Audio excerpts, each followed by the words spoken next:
chicken nugget with vegetables. Kasarapin ang chicken nugget.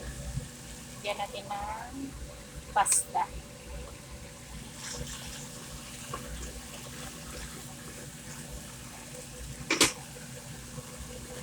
Sarapin ang ating nuggets.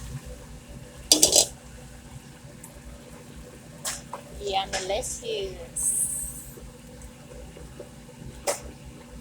Try at home. It's so delicious. Nuggets with pasta.